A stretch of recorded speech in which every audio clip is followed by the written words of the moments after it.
Part four. So, what are Moonalites? So, the Moonalites are those. They are beings in Korea's game that tend to be like part animalistic and everything like that. So, I don't know if it's like. I think it is a specific species. I don't think it's a thing where like Thundercats and Ninja Turtles would also be considered Moonalites. I do think it is like kind of like the specific like were creatures. Now it's not just it's not just werewolves, but I do think it is those types of like mammal creatures. I don't know if I've ever heard of like aquatic moonalites or anything like that, but um these guys, one of them, it was a this guy was a lion type moonalite, and he had two others with him that were also lion type moonalites.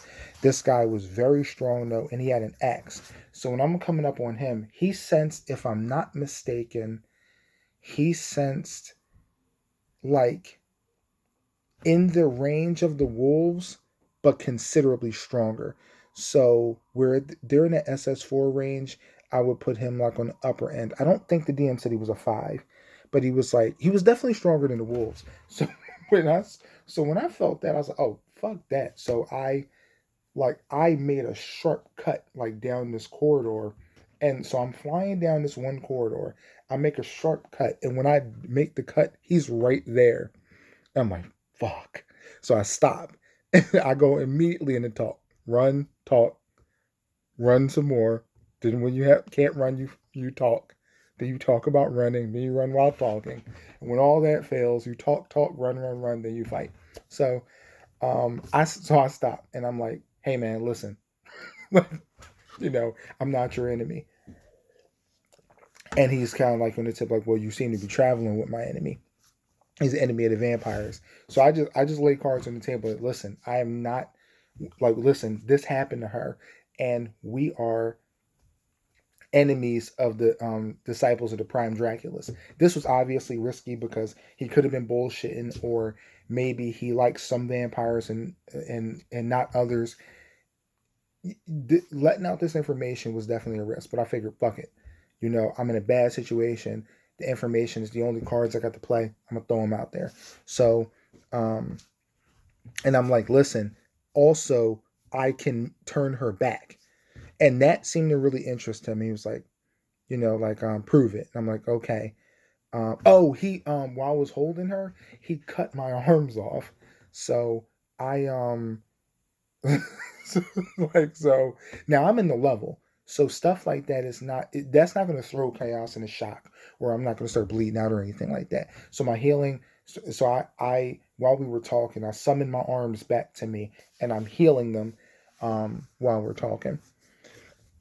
So we so oh now at this point, now I don't know exactly why Amarsa hasn't changed back. But I'm thinking, I'm like, okay, I'm going to take a risk. I'm going to take the knives out, because also what Eldon told me is don't pull the knives out too early, or she'll die. But I'm like, all right, at this point, there's nothing else to do. I'm going to have to chance it. So I take the knives out, and she wakes up, and he's shocked. He's grabbing her. He's looking at her like, how is this possible? I'm telling him, he's like, listen, I'm not lying about the things I'm telling you. I told you I could turn her back, and I turned her back. And I was like, and I was explaining, it's like, these daggers are special.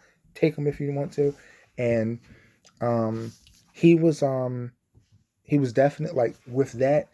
He relented a bit. He was not as aggressive, and he basically gave us opportunities. I'm gonna show you mercy.